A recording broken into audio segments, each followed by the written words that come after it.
Welcome to the first look at EA Sports F1 25 gameplay. I'm Matt Gallagher. And I'm Alex Jakes. We've got a ton to explore today, Alex. I haven't seen anything yet, but I've heard there's plenty of exciting stuff lined up. Absolutely. We've got brand new reverse racing. It is going to be a blast to commentate on. Let's jump right in. All right, let's pick our team and driver for the first lap. We've gone for Haas, and we've gone for Oliver Behrman. Not a bad shout. I'm ready for this one, and you need to be ready as well. We're taking a lap around Austria in reverse. Alex, you've done a lot of commentary, but not in reverse. No, this is going to be a unique challenge, Matt. I'm not nervous at all. Well, nerves or no nerves, Alex, take us through this. Here come the lights. We're going the wrong way round. We're underway and heading to the final corner of the racetrack first. How strange is this?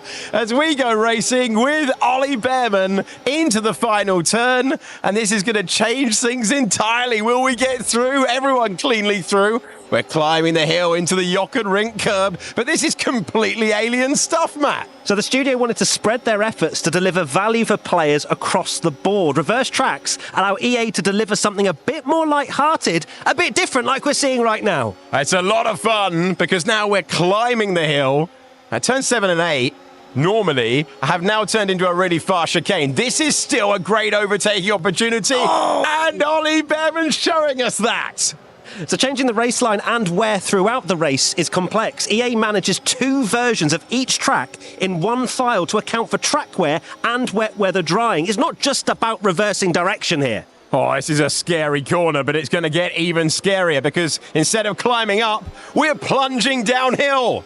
Not to turn 1, but to the final turn on the racetrack. Look at how quick this is, with no escape on the outside if you get it wrong. Can Behrman make another place? He can. Super move. Super racetrack. Brilliant. Alex, my brain is fried. What have we just watched? It is a completely different challenge, isn't it? But that's really fun. Right, swiftly on to Miami. You'll be glad to know, Alex, this one is the right way around. An all-new LiDAR-scanned track to bring the true experience to the game. I'm liking the sound of that. Let's see what it looks like on board. Final lap. And it's Oscar Piastri heading into the first turn. Been fortunate enough to attend this race on a couple of occasions. And the detail, not only on track, but around the stadium section, really impressive stuff. Stuff that you'd only know if you'd been there. Amazing. So the accuracy is because of the LiDAR. It gives billions of data points, and also by matching the LiDAR data, the sense of speed would also translate closer to what a driver would experience on track. We've even got the cable car on the left-hand side. I love it. But as we come down to the braking zones, this is what's going to make the difference when you are behind the wheel and being passed by Lando Norris initially. Over the bumps, which curbs can you use? Which curbs do you need to avoid? Absolutely crucial. Certainly at corners like this, as we climb the hill, some you have to avoid, some you have to take, like that one on the apex of the chicane. So LiDAR enhances track realism by capturing details like elevation and curb height. You could just see when we were on board there, the way the car was bouncing around and compressing. It's brilliant stuff. And we're going all the way to the end now. Here we go with Oscar Piastri. We're going to get the bumps into the braking zone. How much speed can he take through here? Final corner of the last lap. Stadium is ahead of us, but we're heading to the checkered flag. And Oscar Piastri comes over the line to win again and to punch the air. Absolutely awesome. Just amazing, mate. Well done. Well done, everybody. Massively deserved. That's a nice touch, isn't it? Oscar Piastri in the flesh. Yeah, his actual team radio included in the game. Off to the podium we go now. Loving that from the podium. And off we are. This is looking like a massive step up. So using Valve Index base stations and a Vive tracker mounted onto a camera rig, EA took the existing podium cutscene animations in Motion Builder and used a plugin which allowed EA to record the tracking data from the Vive tracker. So this gave EA the natural movement that would be expected when a camera operator is reacting to events unfolding in front of them. Hence the step up. It sounds like so much work has gone into it. Now to Silverstone we go. And at the bottom, reverse track with a pit stop. Bring this on. I'm really looking forward to seeing what this place looks like. The wrong way round. We're chasing down Fernando Alonso on board with Isaac Hadjar, and we're going the wrong way round through Luffield Corner, heading into Brooklands, and that is going to make the next part of the track scary quick. It's learning a completely different track the wrong way round. My brain can't really compute what's going on, but we're in the slipstream of Alonso, Alex. Okay, we're heading into what would normally be the opening corners. This is now a massive overtaking opportunity. This is so strange, you know. An iconic circuit, the home of British motor racing, and we're going completely the wrong way round. In fact, we're going into the pit lane right now. Scrub off the speed, and we head into the Silverstone pit lane, past the iconic wing, which is now on our left-hand side. Still getting used to all of this, and it's a straight pit stop race. Hadjar versus Alonso. In goes Alonso, and now we're hitting our marks. Can we jump him here? The turn-in was optimal. We hit our marks. Can we beat the Aston Martin out? No! Fernando Alonso has done us. He's kept position. I'm intrigued to see what this next pit's like, though, because it is so tight in real life, and it's now the pit exit. We've barely got any room to use. Get rid of the limiter. Here we go, flat to the floor, and rejoin heading into Stowe Corner. But it's now a left-hander, and Alonso's getting away from us. Phenomenal stuff. So the garages in the pit lane have a totally new layer comprising of all bays, pit perches, crew, floor decals, garage signage, pit limits, and exit lights. Everything had to face the other direction and be ordered differently. Oh, my word. Beckett's, then maggots. Unbelievable combination, still brilliant, even in reverse. And we're heading to Copse Corner. Are we going to go around the outside? Hang on right now. Come on. Oh, what a move that is. Amazing. Nice work, mate. That brings This you is up a place. absolutely brilliant to watch. I think this track will actually be one of the most difficult ones to learn. Totally agree, Matt. We are now off to Bahrain.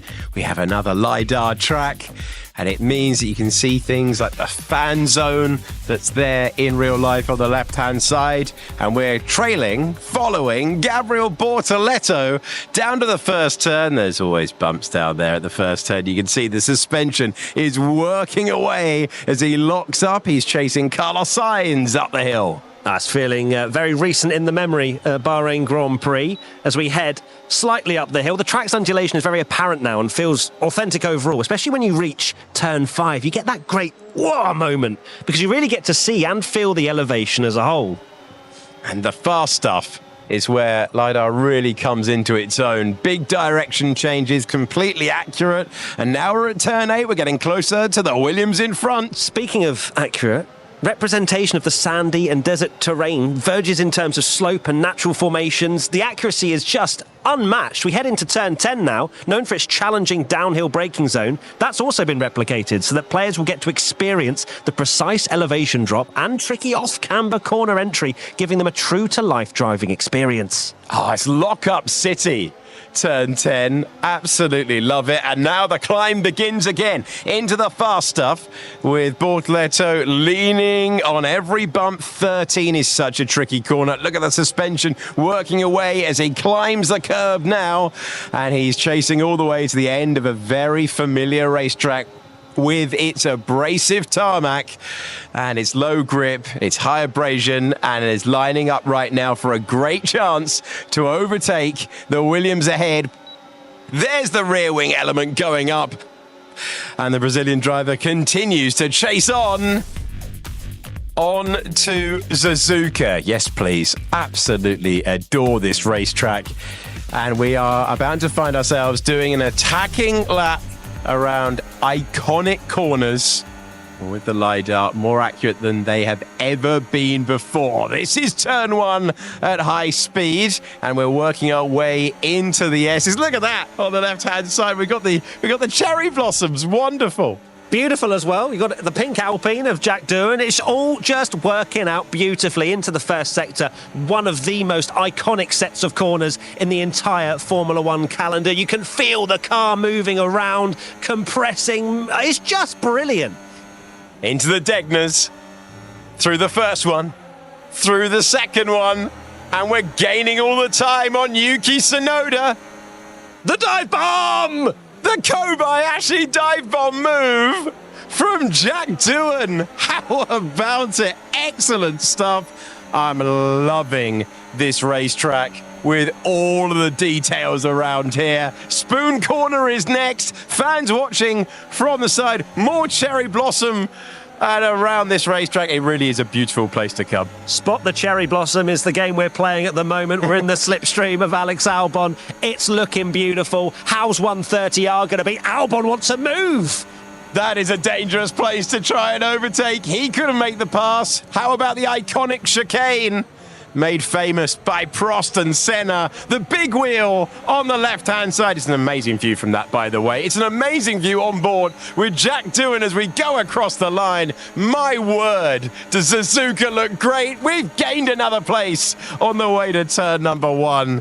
What a great racetrack. I love that place. Heading to Australia we go now for the Grand Prix. The first race of the season it was this year. And look at that. Raining in Melbourne. It's a LiDAR scan track once again, so look for the accuracy. You can see it's a very unique track. It has road markings on it, and you best believe the LiDAR has scanned it all. I'm so relieved it has, because that is going to make things extra tricky. That is going to provide you with the same challenges that the drivers themselves experience. And I love that we've got the wet conditions, just like we saw for the real thing earlier in the year, as we go past the stadium section now on the right-hand side. So the building's placement, which you'll see around the track, is probably the biggest change, with the proportions of the pit buildings being accurate now, as well as all of the bridges and gantries around the track being correct. I love to see it. Lean on the curb on the way out. Little bit of a correction there as we went over the markings. This is the flat-out section now. Changed a couple of years ago. We're going up through the gears. This is such a high-speed change of direction. The fast chicane. How brave are you feeling through here? Gaining so much time, and another great overtaking opportunity. We're chasing down Liam Lawson. This place looking fantastic, even though it's pouring with rain. Oh, we're going to go for a move down the inside of Lawson. Beautiful stuff. And you'll see all around this circuit, as it is a street circuit technically, every barrier has been replaced with the correct height and proportioned versions, as well as all the colours and materials being updated. A brilliant place to go racing, a wonderful crowd, and now the most accurate version of Albert Park we have ever seen. The car moving around so much in the rain as well, as we go over the line again, chasing down Lewis Hamilton for 8th position at Albert Park. Carlos Sainz making his way through. Right, last one for today, and it is Zandvoort. As you can see, the entire start grid has had to be replaced on the opposite side of the start straight. In real life, this isn't even a consideration and might not be able to fit all the cars. That was the fastest. This is going to be amazing, because it's a banked first turn. Look at this. This place is mad enough. The normal way round, this is epic going backwards. We're now into the stadium section. I'll spot your apex here. Where is it? I tell you what, I'm really enjoying this version of Zandvoort. It's going to get quicker and quicker now, and there's a good overtaking opportunity coming our way. I mean, we're already ahead, so don't worry about it too much. On board with George Russell, snaking our way through, and then it's going to get super quick again. I quite like it this way around. Yeah, I think it's going to get even more chaotic now as we head through this left-hander, missing the apex ever so slightly, and this corner here, banked uphill. Here we go. I'm going to speak to the organisers. I think this is the way forward. This is so quick, and it now means that the original turn 3 is going to be no runoff at all, and banked as well.